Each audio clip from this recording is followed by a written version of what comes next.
COIN, Community-Oriented Integration Network, is a network of friends, people of experience, who explore how to develop local communities for health, compassionate communities.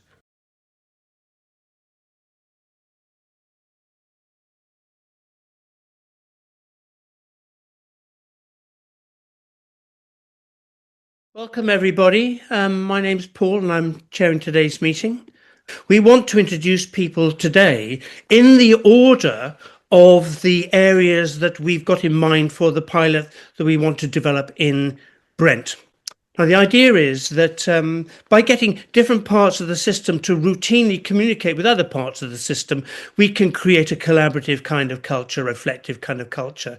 And there are 6 areas that we've identified. Those 6 areas are multidisciplinary team working around the house. So the core of the idea is that inside an area, let's call it a neighbourhood, but it could be a different geographic area, the local people, let's say GPs, social workers, district nurses, palliative care nurses, physios, whoever are already attending a house, will provide a named person for continuity of care for that household. Now, we know that 1 in 10 of the population is a carer, and which means that probably 1 in 3 households has got a carer in them. So those individuals, provided the household want it, would have continuity of care for the household from these different areas, and that 1/3 of the entire household of an area would become the area that we would develop as the place to facilitate community development.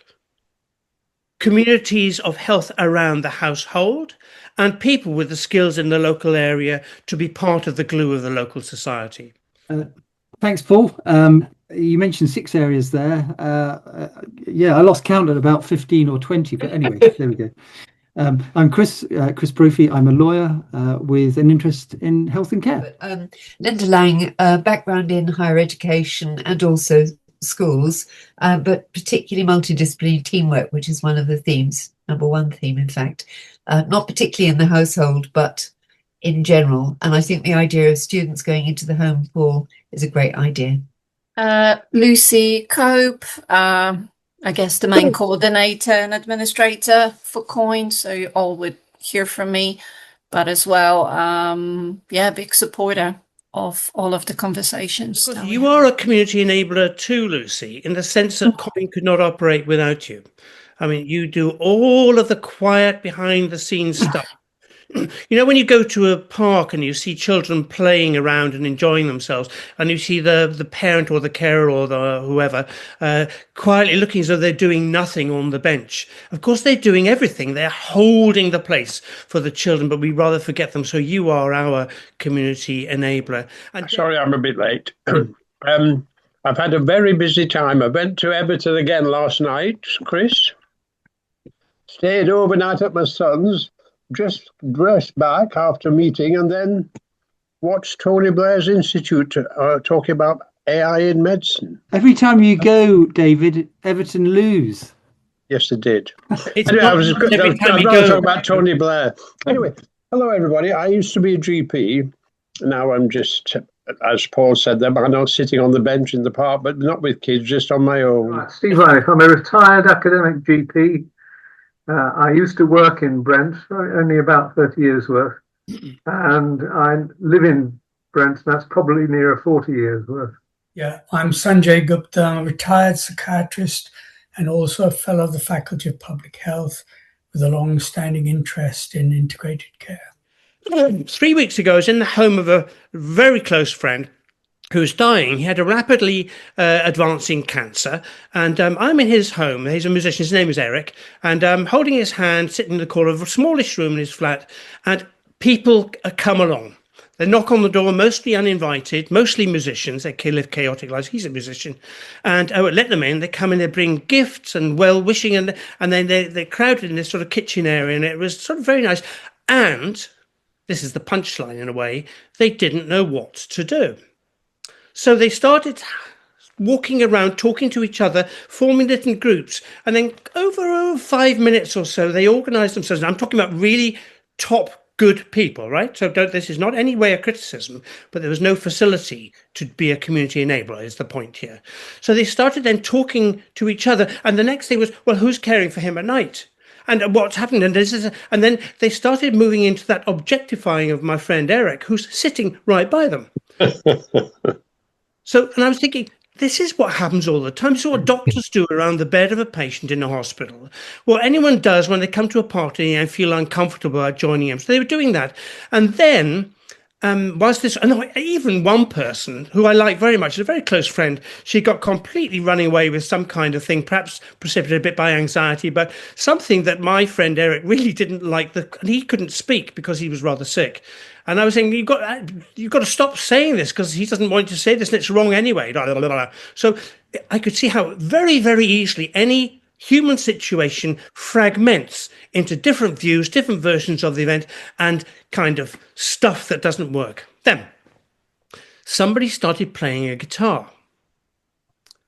And quite quickly, over a few minutes, people were sitting down, shoulders were dropping, listening to the music, smiles starting to appear, and an entirely different attitude started to emerge. And I thought, you're the community enabler. So I have been in hospital, and yes, hospitals love to make you feel like you are not in control and nobody listens to you. I hear that, Paul. Everybody's standing around you and telling you what they're going to do. But that's beside the point. I run a domiciliary care company. We have angels. The care is inspired by my mum. You are looked after by one angel, one backup. They live 5 minutes from your house. And it's based on the sort of self-organising principle of Bertzog. Angels do everything. We're not CQC registered, so we can't do personal care, but they do everything. And the focus is on enabling independence. It's about, it's called A Good Life because it's for people to live a good life. It's not about sitting in a chair and not getting up because you might fall over. If you want to ride a pony and you're happy to break both your hips, yeehaw, let's find you a pony and off we go. So our angels are all about enabling joy, independence, and lives. And you talk about assets, because they develop these very quickly, very deep relationships. They have positions whereby we have a client at the moment and she lost her daughter to cancer. And she's having some really in-depth conversations with her angel, even though they've only been working together for probably a month or two, because she is in this position where she has no skin in the game. She has no baggage. So she can have these conversations with her where she can't have with her son-in-law. And also as part of Bertzog, we manage those assets. So whoever that might be, other informal carers, other paid carers, brothers, sisters, whatever it is, that those relationships are built so that the care that is given is as person-centred as possible and efficient and cost-effective and as loving. I met Pip in May last year, April, or earlier than that last year, and in May we started working together on A Good Life. I worked, as Pip said, with Public World, an organisation that had the Bertzog Britain and Ireland licence for 7-8 years, and that is an organisation that has transformed social care in the Netherlands through self-organising teams. They have a model, the onion model, and everything, it begins with the person in the middle, the person needing support, and everything around that, the informal networks, the team and the formal networks all work together, and they very much are community enablers, and they work with, the idea is to mobilise the assets, whether it's the assets and the individual independence of the person themselves, or the assets in the environment. So the team, the direct team, the pharmacies, as you spoke about, the family and friends, the community and voluntary organisations. So it's a model that has been proven in the Netherlands and is in 20 plus countries. And that's the approach Pip has been using, we've been using for the team in Chiswick. And then personally, I am carer to mum and dad. So I also, as an informal carer, have experienced probably all of the many of the different services with mum and dad for the different issues they've had. And so I've experienced both good and bad health and social care, and often I see more bad health and social care, not through the people themselves but through the systems. It's really frustrating, and when you speak to those people directly involved in the systems, they can often see themselves what needs to change, but we need to enable that. And do believe very much in the NHS vision, or the government's vision, to integrated care. However, I perhaps lack the belief that it will ever happen with the government in charge and leading it from the top end. I believe it needs to be driven from the ground upwards, and start local. So I'm very much committed to this idea. Been in Brent for about 4 years now. Have been a qualified social worker for over 23 years. Qualified in Australia, worked in an ethno-specific organisation, the Australian Vietnamese Women's Welfare Association, and really came from a community development background myself, and really came to the UK to work in most predominantly a statutory service through councils, 5 councils really, different roles. And now having faced the opportunity and the excitement of looking back into the community to work in neighbourhoods again. So really into what COIN has been doing since attending the summer conference last year, and have been involved with Paul. In my experience, or in my perspective of, I suppose, the theory of change, or rather, if you want to make any impact, you'd have to take a systems approach. You have to take a systems perspective. There's no point working with individuals, because there are so many stakeholders involved in the care of an individual. You've got the GP, potentially the district nurse, OT, physio, the social worker, etc., all trying to input their part, provide their contributions. And sadly, sometimes and often I see that we don't always align. We don't always talk together. Our languages are different. The clinical language may be very different to the social language, social model, as opposed to the medical model. The medical model is being well known to overpower the social care model. So, particularly if you're in an MDT environment, planning a discharge, often it's the consultant that says, well, this needs to be done. And then everyone else, including the social worker, have to coordinate around that. And what gets lost? The voice of the individual gets lost in that. And I think it's really important to actually think about, in terms of change and impact, where that story of the individual lie, and it should lie at the very center.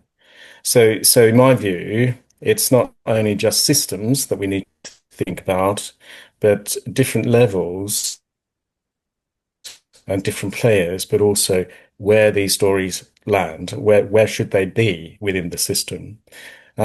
So the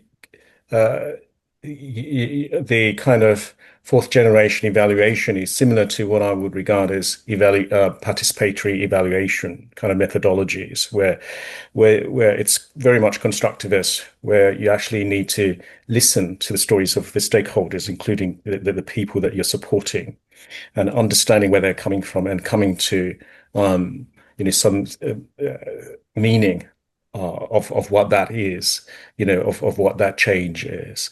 And for the past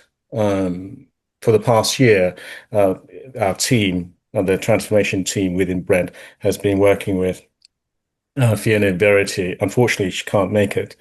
She sent me just a message before we started, Paul.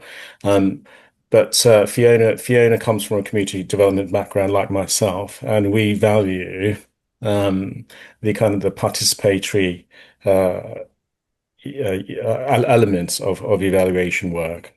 And so Fiona has been leading in Brent on the development of the framework for evaluating change, which Paul and Tony is aware of. And that speaks to the storytelling methodology, putting that at the very center, starting with the individual and the family, and then looking at the services, the stakeholders within the service system, and what their story is, what the service story is and also the neighborhood story is, and then triangulating that with the data that we hold about the individual, the services we have, those KPIs and OKRs, and as well as the data around community assets and informal supports, etc.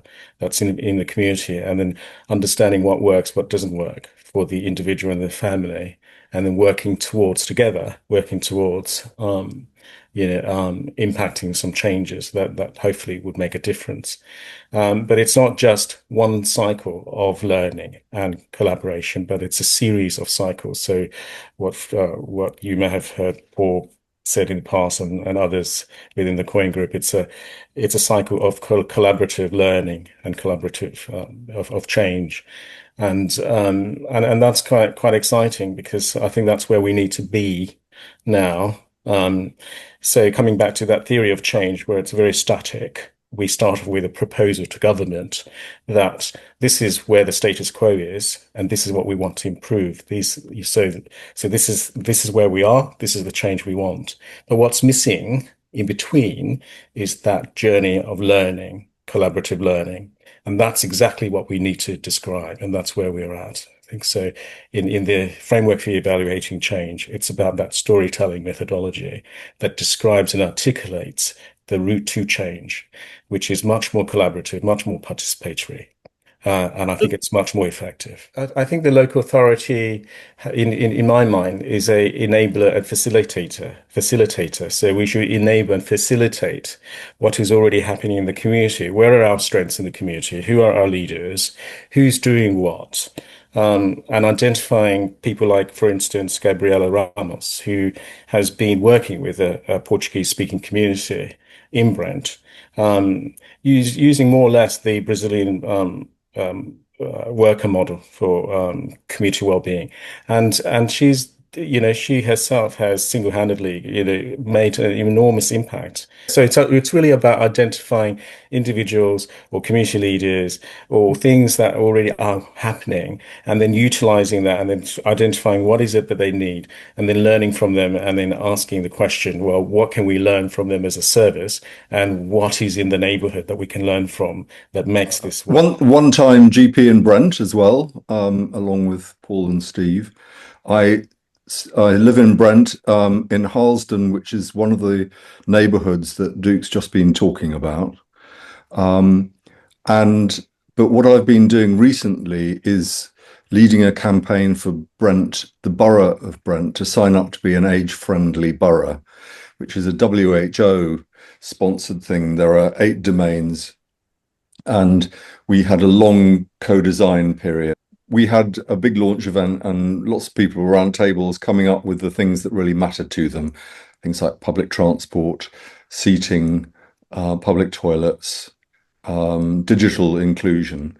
And very much part of that, I think, is worries about contacting and using health services with an increasing digitization of healthcare. Age UK London campaigns for a better life for older people in London as a whole. A lot of the campaigns that we're involved in Age UK London happen to be the ones that older people in Brent are interested. Lose for London, a very important digital exclusion campaign in Bexley, but lots of learning then that we can spread to other boroughs. I'm a GP, retired, living in a village in County Wicklow, and I like to attend these meetings very, very much. The populations you're talking about of 50,000, 350,000, my village has 5,000 people in it, and that's a doubling since I arrived here all those years ago. So just sometimes reminding people of the micro can inform the macro. And if I can contribute, I'd very much like to. But in the meantime, I'm very happy to listen and watch. Meanwhile, my village has changed from being old-fashioned, where everybody looked after each other, so to speak, to a completely new town where all of these people, nobody knows each other. So I would like to take courage from you lot and try and make an impact and bringing people, working as an enabler to bring people together and create a new community. It'd be very good to be able to say, in general, these things matter about human relationships, whether you're in a little village of 5,000 or 5 million. because they are about how you hold a space for people to get beyond the superficial and be creative. Everybody, I'm another old fogey retired GP from Lewisham. I've got sort of 3 strands of work, 2 of which are strongly related to this subject. One is I'm working currently with David Colin Tomei and others, and an organisation called the Coalition for Personalised Care, because we all feel that community development, community building, community control is an absolute essential part of health creation across the NHS and local authorities. I've been involved in that arena now for, I don't know, decades, with the aim of persuading governments that this is something they need to take seriously. And I have totally failed in doing that. The latest essay in trying to get them to change was we were quite closely involved with the Department of Health and Social Care in the run-up to the 10-year plan. And I was really hoping that we would be able to get some of these ideas kind of locked into the 10-year plan we developed with a load of other organizations, a sort of 5 or 6 point plan that the government could relatively cheaply and easily implement. So community development is one very big area for me. The other is that I'm part of a campaign called End Social Care Disgrace. Our campaign fights for a total transformation of social care, free at the point of use, without privatisation, and focusing on independent living. So the third element that I am involved in, which is less, I suppose, relevant to this, is that I've been involved in med tech one way or another for a very long time. I pioneered the idea of patients having access to their own GP records, and that's now integrated into the NHS as a whole. And partly that was to do with our work all those years ago. Community enablers and community strengthening is something that I'm very passionate about, and it goes a bit beyond the idea of bringing people together. It's more about people taking control. And the evidence, which is now pretty strong, is that it's about people feeling and taking more control over their lives and their areas that has this very significant impact, positive impact on health, nearly as beneficial as stopping smoking. Why do you say that you've been totally unsuccessful over 10 years? Because what I think is necessary is a systematic approach to this. And the things that we looked at and suggested that the government implement are ideas that create the conditions where this sort of thing could thrive. So community development and in every PCN or that sort of level, a way of measuring social capital that would mean that ICBs and PCNs and local authorities would have to head in that direction.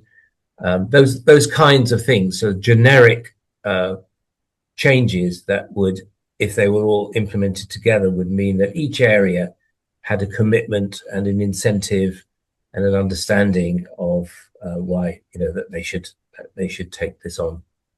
So I know it's popping up everywhere. It has been popping up everywhere for decades, but that's, it depends on heroes. It depends on small amounts of funding, which then disappear after a year or two. So I'm hoping that somebody at government level will take it seriously and think about it holistically. Good evening, everybody. I've got another huge list of stuff for which I could use the prefix former, but I'll talk about the things I'm doing at the moment. I'm still an active teacher at a university formerly called UCLan, now the University of Lancashire. I'm running a national programme for digital clinical services in the independent sector and working abroad quite a bit with the Ministry of Health in Singapore and Abu Dhabi. But I think the reason I'm here tonight is that today just signed off the contract with the NHS England's North West region for neighbourhood development. And we've just received the expressions of interest to be involved in a neighbourhood development programme. And I think with the discussion to date in what that is, and of course we have a first phase of neighbourhood development. I'm also interested that NHS England have picked up the term neighbourhood, which sort of, I think, was incorporated into the English lexicon in the 12th century when people started to live and work together. But so all of a sudden we've discovered this new way of connecting people.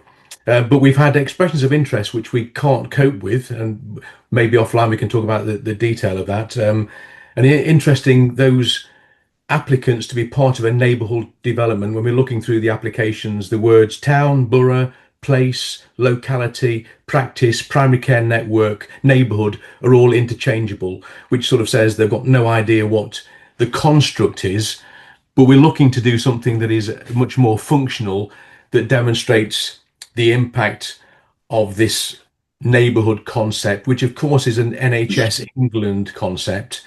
And whilst the discussion today is far wider and more impactful about the COIN approach, what I've got to accept is that this is an NHS funded programme, and how we can bring the knowledge of networks like COIN to bear to develop the functional aspects.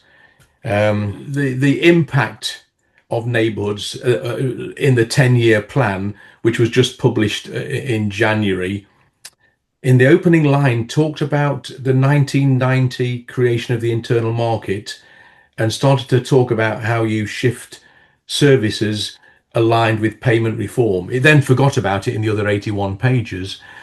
But there is a sense that if we are going to demonstrate the impact of neighbourhoods, if we don't demonstrate we're moving to a better place with what is the critical issue for the National Health Service, which is largely a hospital-based focus, if we don't demonstrate that neighbourhoods are helping move to a better place with hospital service utilisation, neighbourhoods will be another nice thing that happened for a moment in time and decay like many others, if they are just focused on developing a community-based service that can't actually measure, and the metrics that also matter to the system, that it is having an impact. So we can then start doing some payment reform, because we can absolutely demonstrate the value of neighbourhoods, which cannot, as we know, can't be a medical model. But if we develop the neighbourhood independently as a service that, yes, enables independence, living the best life you can, Brian describing the work that needs to be done as well, but we have a system that says, despite Mrs. Jones being more independent, having a happier life, she still uses a hospital bed 10 times a year, as she's always done. Neighbourhoods will fail. But the model of care is as COIN describes, but the metrics have got to say, as a result of that, utilisation of hospital services has got to change. The good thing is that the good old line that, because I've got a contract with the region, we've got 50 primary care networks wanting to be involved, and we just haven't got the capacity to deliver that. But it shows the enthusiasm.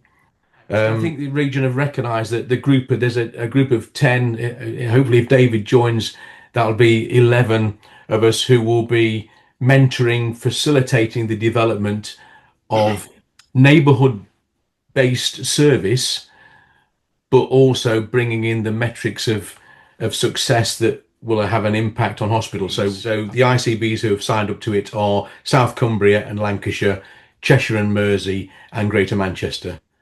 And those 50 PCNs are all in that area. So even that is probably too big, but we'll take it piece by piece. That then includes Liverpool. Yes, all Liverpool have. Well, interesting. Liverpool Place have applied. They've said we've got 13 neighbourhoods, just show you, and 13 primary care networks, but they're not coterminous.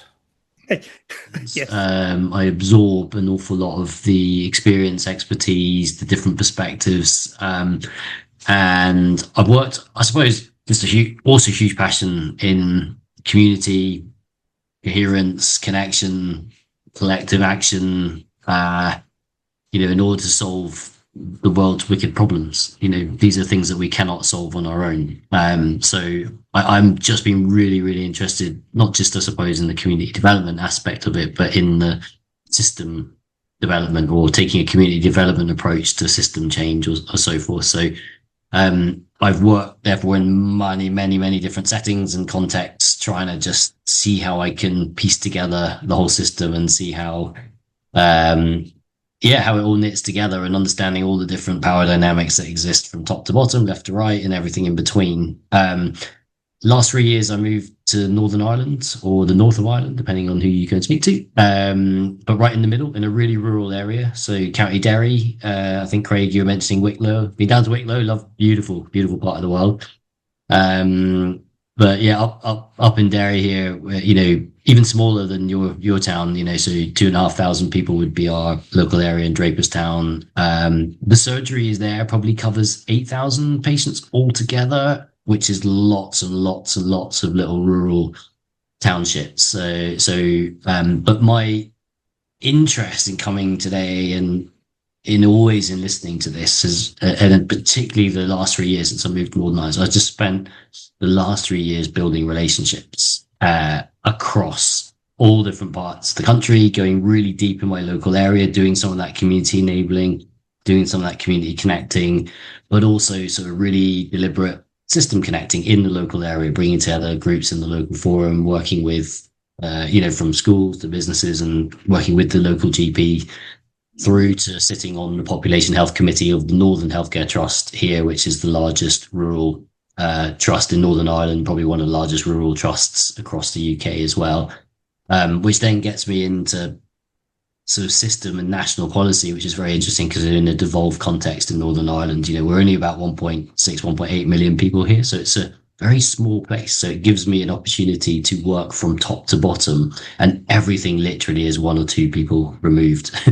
Craig will testify that even though people don't really know each other, it doesn't take long to find someone that you need to know. So yeah, it's been really fascinating this last 3.5 years. And I'm now involved in a huge range of different things, some of which are UK and Ireland wide, particularly in the area of arts and health and creative health, but right the way through to very, very local neighborhood health or population health. And we created something called Thrive Sperrins very deliberately. It doesn't mean anything to any one person in particular. It's not defined by a particular geography. It views the hell out of everyone deliberately because it's not owned by anyone, in order to create a space for an awful lot of the discussions that you're talking about here to happen.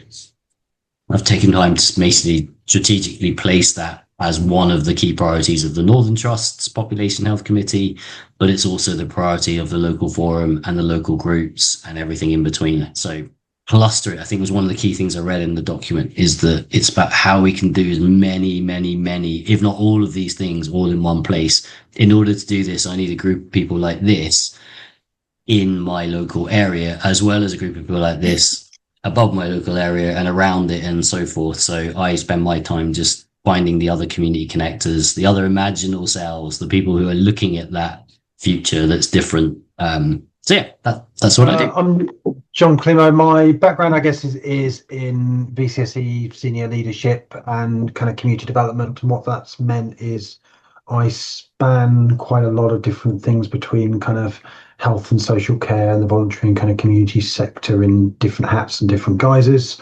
So I spent this morning trying to work out with various colleagues how we manage delegated health tasks between NHS providers, local authority providers, potentially self-employed personal assistants and various other sort of things. So sometimes at the kind of real minutiae end of trying to make the wiring work around integrated kind of structures and stuff, but have a particular kind of interest and background in how do we deliver in a localized kind of neighborhood integrated, all the things we would talk about, but when we are working with the community and community assets, that is a productive and supportive relationship rather than a kind of exploitative utilization thing of the NHS can't deal with its demands, therefore can we pull in someone else's assets to help with it, but we're not too worried about whether or not we build or develop them. Various kind of different. I live in Norwich, which is an age-friendly city, and doing some work with the local Age UK at the moment on, again, rather interestingly, how do they manage their demand, and what that means for, should we sort of say, a universal pathway older person versus a higher frailty, higher dependency individual, and the extent of, where do charity resources kind of sit in terms of, do we want to channel them more to the higher needs individual, or is our role more around some of that preventative well-being thing in the community? And obviously a lot of people say, well, both are really important, but when you've only got £1 to spend, it's how do you kind of cut that up? Yes, as Paul mentioned, I'm Peter Whitehouse. I actually was a product of the National Health Service, born in 1949 in London. Oh, yeah. But as you can tell, have degenerated since then. Live in Shaker Heights, Ohio. I am a practitioner of generalism. I'll put those words around. Formally speaking, I'm a geriatric neurologist with training in psychiatry, cognitive neuroscience, and ethics. What can I contribute to this conversation?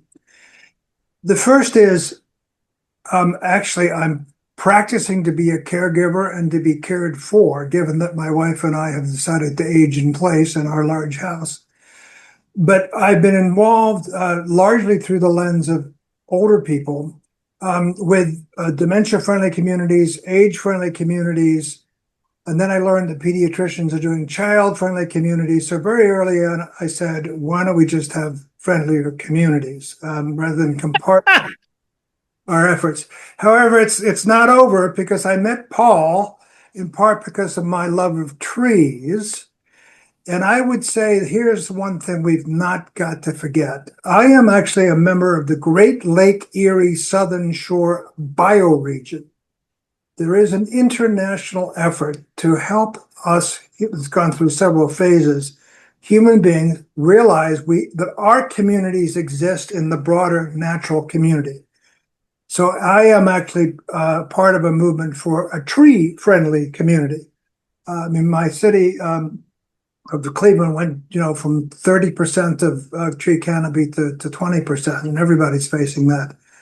So I would say that regardless of what you human beings decide to do, Mother Nature is going to have a whole, pardon the technical term, hell of a lot to do with how human communities organize themselves. And I would say one other thing, I'm an intergenerational neurologist, surrounded in my family by pediatricians and developmental psychologists. And my wife and I, this is another way we met Paul, developed intergenerational public schools. So whenever I hear a conversation about community that mentions only universities and doesn't mention schools, I do say that we've got to take a long-term perspective. We don't have the time to take a long-term perspective, but if we don't involve the youth and the kids and the future elders of the world in our thinking, then we're missing out. The University of Illinois, Chicago, College of Nursing. I also practice as a hospice nurse, so I have, some perspective of in-home caring and also of bringing students into that environment to learn about what it's like when care is delivered.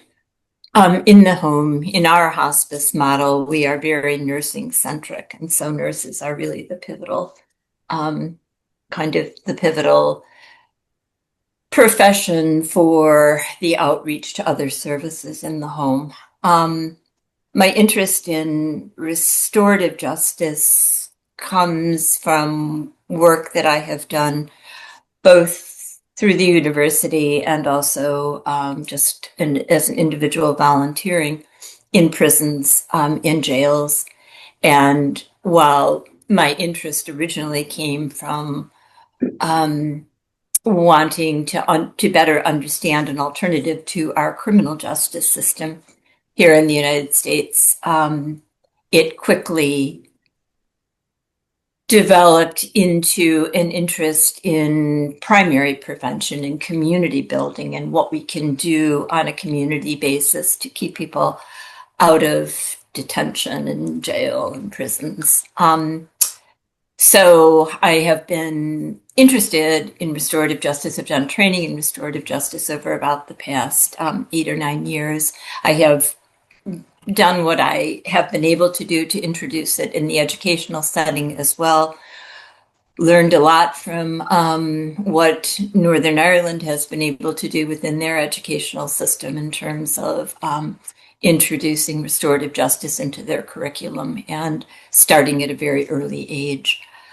And I guess I will end by saying it's hard for me to talk about anything right now without referencing what, at least for me, I realize Peter also has his own perspective, but what for me it is like to be an American living in this historical moment, and particularly living in Chicago, very close to our neighbors in Minneapolis. And we have had just a baptism of fire over the last year in terms of what it means to take care of our communities and how essentially important it is for us to come together to care for one another, because if we are not going to do it, it is not going to be done. And so restorative justice, healthcare, all of that has taken on a much more urgent kind of edge to it, living in the times that we're living in right now. So thank you very much, and it's good to be with you all today. And I would agree with Jerry, and we don't want kings in our country. You've probably noticed that. No kings is a big day, March the 28th. This is terrible here. Yes. Jerry, and maybe everybody, one of the things that strikes me about restorative, or I prefer the term transformative, but restorative justice, is that you get people who've got a disagreement to be facilitated to hear each other's perspectives. And I can't help thinking that that would be a brilliant part of the coin insight inside a household where people, because they can't think of anything else, are falling out and harming each other, or inside a locality or a town. The skill to be able to get people to actually listen to each other and appreciate their perspectives might be a very important core skill. And I wonder what you thought about that, reforming all of complaints processes as a facilitative thing whereby people come to try and understand each other's points of view. My perspective as being a hospice nurse for the past 23 years, although it's always been part-time, I've never worked full-time because I've always been full-time in the educational setting. But as I think we all know, whenever there's a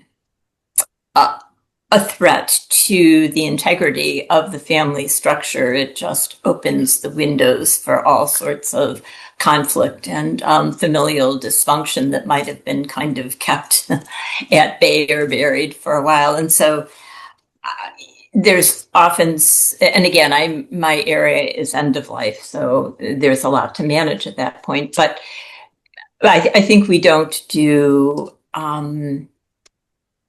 certainly as compassionate a job as we could in helping family members navigate the barriers to providing the kind of care that they want for their loved one because of issues that have caused conflict or harm in the past. Mostly because that's just not been our role. We go in to take care of medication and we go in to, do symptom management and all of that. But it's definitely, that tends to get relegated to pastoral care or to social work. But I think that we could do a much better job of it within the kind of home and community care that we provide. Death is going to be a larger part of our communities. I think the climate, heat, elderly, I mean, just take your pick, pandemics, whatever.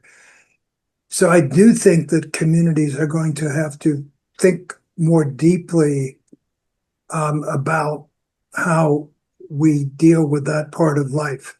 And the second thing I was going to say is my own interest in measurement has been quality of life.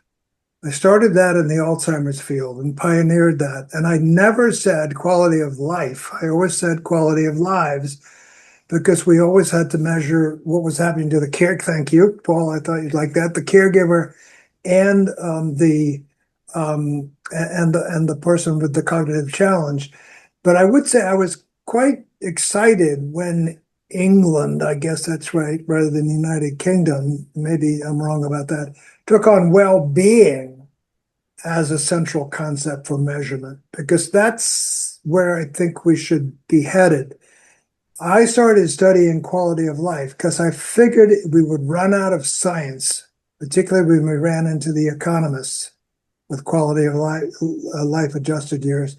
But we don't, and then we run into narrative, because ultimately the measure of quality of life for me is the story somebody says about the quality of their own life and lives. Just on the justice thing, I had the benefit pleasure some years ago in South Africa sitting in on a Truth and Reconciliation Committee. It wasn't Desmond Tutu on that one, they had several, but I had some time after with the chair and one or two members, which I found quite moving. But also South Africa could claim that it's where it is today, and whatever its imperfections, considering where it was, could get some of the credit from that process is a possibility. So that's just one thing. On some of the other things we've discussed, James was quite right in saying that the NHS neighbourhood thing is a bit restrictive in its concept. But in fact, the government is doing other stuff on neighbourhoods, which people, because we're quite a healthcare focused group, there is a lot of stuff of Pride in Place, and neighbourhood committees are looking at how they can allocate resources, all going on under this government's work. The trouble that we have is that, unlike in the Tony Blair era, Blair used to appoint people who were cross-government then to pull all these things together, and the present incumbent hasn't got that ability or whatever. But there is a lot of stuff going on a much more broader community-based work, but not in the healthcare. In one sense, I find that West Streeting is too healthcare focused. On the other hand, if you're sitting in government, the biggest complaints they're getting is about lack of access and treatment in healthcare. So it is a thing that's why, and one of the options for us as we look at primary care development in neighbourhoods is how much we in primary care can do to help lessen the burden of hospital. It's a very bioclinical bit, but as we're doing broader stuff that we can do in general practice, to give us some kudos, that's partly one of the ways to say this doesn't have to be done in hospital, a lot of this stuff. So that's one thing. The other is, before I came on air, sorry, I keep mentioning Tony Blair, and some people may not like that, but he's got an institute, and just before I came on air, I was sitting into a discussion about AI in its broadest term, I know, in health and healthcare. And one of the speakers was saying that in Denmark, in particular, they used AI, and actually in one place in Italy, I think, but I'll have to watch the program again to get all these facts in. They used AI to collate evidence that some of the things that we talk about, the non-bioclinical things, produced good outcomes. And because they could look at big databases, it actually shaped government policy towards a much more non-clinical focus. So there are opportunities in the future if we can get, if we keep going in all the way we're doing, like James and you, Paul, and so on, rather than thinking it's all hopeless, is that it isn't. But what it needs is everybody tends to, not the people on this table, is to say, well, the government should do this to that. It's really up to us. I wrote I won't bore you, but I wrote a recent blog for PCC. By the way, Helen couldn't make it today because she's incredibly busy. By saying, when we talk about working together, there is an option how we work together with politicians on some of their issues, and that can actually help to frame how they think. And James, in particular, was quite active in that thing that I was involved around the primary care home, which started at the bottom and became government policy. There are ways of working rather than just whinging about how awful everybody else is, including politicians. And there is stuff around. So these are just some points. But I thought it was interesting that AI has been used to try and start setting outcomes in other countries rather than the usual rigid top-down type model that we have in this country, which I think is another thought. I need to watch the programme again because there was a lot of facts coming in, but that was some of the things that struck me. Sorry. One of the difficulties, surely, is there are just so many strands. It's very difficult to imagine how they come together. And the guy I was talking about 3 weeks ago in his home, well, 2 weeks ago, I was with him in the consultant where he agreed that he didn't want any more medical intervention and wanted to die at home. Yeah. So somehow that all got bypassed by the rapid response teams who decided that he was too sick to be at home. So he got me to a different thoracic ward, which was just 2 wards in the corridor, different from the one he'd been in before, where we'd had the conversation about the fact that he did not want another chest drain in. He did not want a biopsy to work out this was a lymphoma or a lung cancer. He wanted to die at home. And the medical team hadn't thought to speak to the consultant who was like 2 minutes walk down the corridor about last week's conversation, and the palliative care unit in the hospital didn't communicate with the primary care palliative care group, and the ability to support the whole family to actually think about how you could create a team around the household just absolutely wasn't there. So I'm just wondering that some of this is barred or obvious to anybody everywhere, but it's on the too difficult to look at pile. A patient who was happy to die at home was taken, something happened, and the family called the on-call doctor out. And luckily, I wasn't asleep. It was in the evening. I shot out there to the house to stop the doctor sending him into hospital. Yep. But it was because I knew as soon as they saw something, they said, oh, you've got to go to hospital.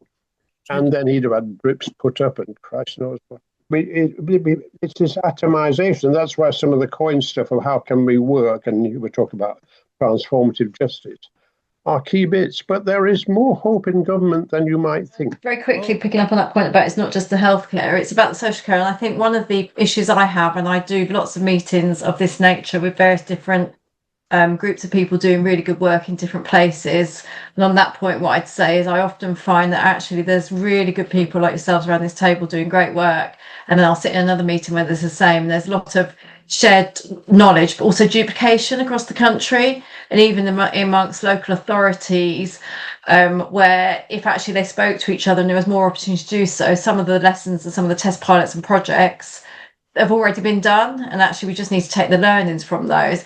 I think, and I can share some learnings of some of test pilots and projects that have been done. I think the point for me that's very frustrating is, and some people mentioned the word several times, is to be person-centred and holistic is the key to this. And that is looking, and the issue there then is that we've got an NHS 10-year health plan, and yet we've got the report into social care that Baroness Louise Casey is doing, and that's not going to be done until 2028. So straight away, we've got an NHS 10-year health plan, and we've got a report into social care, not even on the same time length. That's going to produce, again, another set of findings. The two need to work together. There's already various white papers that this new report will bring out nothing new. It's stuff we already know. That's not time with an NHS 10-year health plan. And until we can combine the two together, so until discharge can take place and go into the community and there's care teams and people there to be straight away there to support, to stop the fall, as many of the GPs here will know, the fall that happens 2 days later when people are rushed out of home and haven't got carers there with them or haven't spoken to the family who know the situation. But the key to it is to see the two together, and I don't believe currently we're well placed to do that. The holistic point of view, Paul, you just mentioned as well about family. I have a GP that is absolutely amazing. And the reason I say that is because she's a GP to my mum and dad and myself. She knows the whole family context, my role as a carer, mum and dad's issues and how that works together. And there's been a whole piece of prevention she's done with me personally, and, you know, whether it's mental health and so on and so forth. But the point, she has worked together and knows what's right for us as a family. And that is truly holistic care with the family. And that is where, until we can do that health and social care piece together, we can help family carers, unpaid carers, paid carers, the good lives. They can do the work in the community. We will. There are loads of studies, and I can share these with you, of the savings, whether it's from companionship visits, that actually loneliness is a huge cost on a cost to the NHS or to the country. There's other things that simply through getting good care in place, whether it's through neighbours, community assets, voluntary groups, churches, etc., can spot all sorts of things, and they can understand baselines of people and notice when things go wrong, and that whole prevention piece is there. And it was Nigel Crisp at one of our meetings said, look, if we can't get it, how can we expect the politicians to? So it strikes me that this could be the time when primary care practitioners of all backgrounds need to be able to spell out the issues as we see them, and not expect, you know, knights in shining armor and number 10 to be able to get it if we can't actually get it ourselves. So lots of different things going on. Some people could eat clear food, mushy food, no food, whatever it might be. And the day I arrived, there was this huge fire. So everybody was changing beds. The whole thing was in chaos. The person that knew us both was this young girl who came twice a day to take our order. And she told me a story of where she had gone home, earning minimum wage, hadn't slept all night because she knew that she'd seen a man eating Rice Krispies, and she knew that he wasn't supposed to eat Rice Krispies, and she wasn't sure whether that was life-threatening. Because literally, if these people are eating a full dinner and then going for life-changing surgery, she has the power to save lives.